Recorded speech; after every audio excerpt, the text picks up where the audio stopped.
Well, the Lakers are no longer undefeated at home, and their six-game winning streak comes to an end as they lose to Orlando Magic last night, 119 to 118. Deondre Hawkins here with another edition of Lakers Talk Daily presented by Pechanga Resort Casino. Play a perfect combination at Pechanga Resort Casino, the official Native American resort and casino of the Los Angeles Lakers. Skip the traffic, head on over to Pechanga Resort Casino just off the I-15 in Temecula. Visit Pechanga.com or call 888-PECHANGA for reservations and for more information. Look, we understand what happened. The last minute stretch, the Lakers missed 4 free throws, 4 crucial free throws. And I get everyone is blaming that last minute stretch on the reason why the Lakers lost. But if you let a team like the Orlando Magic, who did not have their star player in Paolo Banchero, they did not have Wendell Carter Jr., and they did not have one of their main role players in Kentavious Caldwell-Pope, it hurts. This is a loss that will bite the Lakers in the ass come forward. This is a game that the Lakers got to take care of business because you don't get a gimme game like this very often. We understand that the Magic still had the other rising star in Franz Wagner, who was looking really good last night with the total of 37 points. Didn't shoot the ball really well from 3, but obviously he had that last minute stretch where he was going on a run by himself. And this was a game where I thought the Lakers would try to game plan to where they make him give the ball up and try to make others score on the team. But the Orlando Magic had 5 other guys, and they had 4 other guys in double figures. So this was a game where their role players stepped up. Their bench production came in and ready to go. And this game is going to bite the Lakers in the ass going forward this season because they did not have, once again, did not have their star player in Paolo. They did not have Wendell Carter. They did not have their key role player in Kentavious Caldwell-Pope. Lakers got out-hustled once again.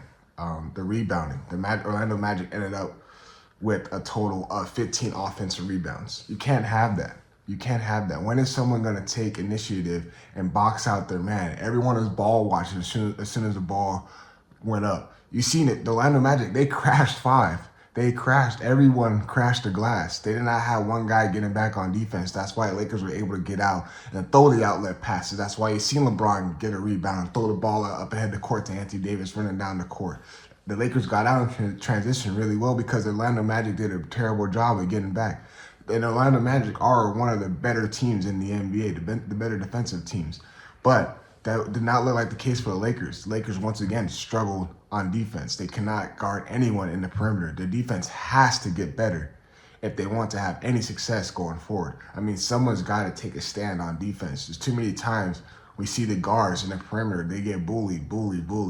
And these guys are getting in the paint at will. They're doing every single thing they want at will. Franz Wagner looked like there was no one guarding him. He was able to create every single thing he wanted. Let alone he had a good scoring night. He had 11 assists as well. So that means he was able to do a lot of drive and kick out to guys. And then other guys were able to create a shot for themselves. So at some point, one of the Lakers going to take a stand on defense to take pride. They give up 119 points to this Orlando Magic team. And the rotation is not there. The communication is still not there. And when you let a team like this just chip away and hang in there, it's gonna bite you in the ass going forward in that game. We get it. You gotta execute. You gotta be able to knock down free throws, especially in a crucial time like that. But let's not act like the free throws is the reason why the Lakers lost this game. They lost this game because the Magic came out there and out-hustled them on the rebounding. The Lakers could not guard whatsoever in the perimeter. They relied too much on Anthony Davis to clean stuff up, but at some point, when are these guards going to be able to take a stand? Gabe Vincent, again, he had 14 minutes, he had 0 points. He didn't even shoot the ball. He did not even shoot the ball. He had a 0 stat line. It's like you get in the game, we get it. Gabe Vincent's supposed to be that perimeter threat, that perimeter defender. But when you get in the game, what else are you doing besides, because you're not scoring and your defense has not been doing well. You haven't been guarding that well. And I don't know what the Lakers have in mind for Gabe Vincent. I mean, 14 minutes and shooting the ball 0 times. That's not something we expect. We expect him to be able to be a catch and shoot guy as well, being able to play both ends of the floor. But that has not been the case for him so far. Deondre Russell had 23 minutes, but only shot 3 for 10. He was 1 for 7 from 3. So when a guy like Deondre Russell, who can provide a lot offensively, but if his offense isn't flowing, what can we rely on Deondre Russell to do going forward in a game like this? Can we rely on him to get a stop? Can we rely on him to count, to keep somebody in front? That wasn't the case last night. I mean, the Lakers got to get answers off the bench. They have to get answers. I mean, because the Orlando Magic had that. Their guys came in there playing hard, ready to go. Yet minus the scoring didn't look like that as far as their bench production, but the guys came in and they made an effect throughout that game. They were crashing the glass. They were playing defense. They were limiting 1 shots for the Lakers. And the Lakers didn't limit 1 shot for the Magic. So the Magic were able to hang in this game. Granted, without Paulo, granted, without Wendell Carter Jr., and without KCP. Again, I saw that we posted our final score graphic on ESPN Los Angeles. We always do that for every game. And I looked in the comments. I took a chance to look in the comments. Every single comment in there was headed towards the last minute stretch as far as Lakers got to make free throws. They lost this game because Anthony Davis can't make a free throw or LeBron. Well, if you guys watched the whole game, the Orlando Magic were hanging in there throughout the whole game. It's not like the Lakers got out to probably an 8-point lead and the Magic still hung in there. They were able to get key stops and get down and score.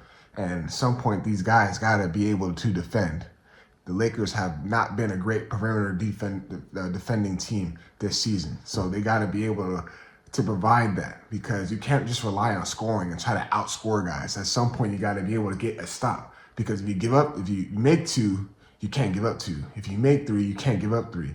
It doesn't, I mean, you don't want that. You want to be able to get a good bucket, get on a 15-2 run, limit them in buckets, limit them in transition. But the Lakers got to find answers on defense, because this is not what winning basketball is going to do. And also, Lakers got the Denver Nuggets coming in on Saturday, so we'll get to that. We'll talk about that game. I still let my partners at Pechanga give you guys a quick word.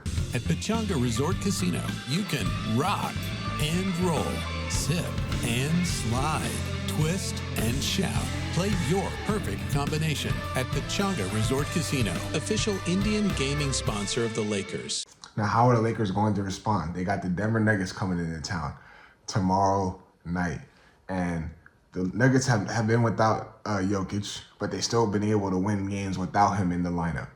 We don't know. I don't know what the injury report is going to be. He's been out with personal reasons. Don't know if he'll be ready to go come tomorrow night. They do not have Aaron Gordon. I don't think he's expected to play. But the Nuggets are a team that they are still a really good team. They're still a threat in the West, and this is a game where it matters. It's a Western Conference opponent. The Nuggets been having your numbers over the course of years. How are you going to respond when they come into your court? Knowing that you had a heartbreaking loss against the Magic, how are you going to respond this game? Brush it off, move on. It's time to move forward, man. This is a big game. Westbrook is on that team. You know how he feels whenever he steps in LA. It's personal to him. Jamal Murray is a great guard. He's going to be scoring at will, but I'm curious to see if Jokic will be in the lineup. If he is, the Lakers are going to have their hands full. They're going to need to have all 5 ready to go. This is a game where they need to be able to be in the gaps, plug in the holes, make it really difficult for Jokic. He's going to score. He's going to score, guys. He's a really, really great player. But this is a game where the Lakers are going to need to be able to keep guys in front. Guard play is going to be heavy. The bench production has to be there. We've seen what happens when Lakers have great scoring come off the bench. We've seen what happens when the role players come ready to go. They win games. They get out there and they get in big leads. They go out there and they match the intensity. This is a Denver Nuggets team that's going to be playing hard. They're going to be playing hard, and they're going to make adjustments. How are the Lakers going to make adjustments? This is going to be a crucial game. This is a big game, because everyone is saying the Lakers have not beaten any real contenders. They have not beaten any playoff contending teams. This is a game where you make that statement. Hey, look, man, we're a different team from last year, 2 years ago. We're able to beat teams like this. We're able to make noise in the West. We're a whole new look Lakers. Even though we didn't add nobody, but the system, the structure is different. The Lakers got to take care of business tomorrow night. Nuggets are gonna come ready to go. I'm excited for this game. This is a real test for the Lakers to see where they at, see how they compete with a team with that caliber. I expect all guys ready to go. Shake that Magic loss off. It's okay. Games like this happen every once in a while. How are you going to respond? The response can be, all right, let's go in there with punching them out early. Get out there, run. We know Jokic struggles to get back on defense. He's not really a good defender. Anthony Davis should be able to take advantage of that. Get in the paint at will. Get fouled. He did a great. Anthony Davis has been the leader. He has been the focal point for this offense. LeBron James has been doing everything at will to keep this team ahead. But we need other guys to be ready to go. That's been the answer. That's been the reason for why Lakers struggle in these games, is because they rely heavily on those two guys, which is fine. You need your star players to produce, but how are we going to be able to get other production? Don't connect has been the answer so far. But what are we going to make for the other guys? What are we going to make when, if Dalton Connect's not having a good game? How are we going to respond for that? So, as always, appreciate you guys tuning in. Excited for this one. This is a real test for the Lakers. We'll have all this breakdown come Monday. Lakers take on the Phoenix Suns next week on Tuesday. So we'll get into all that come next week. But as always, appreciate you guys tuning in. Peace.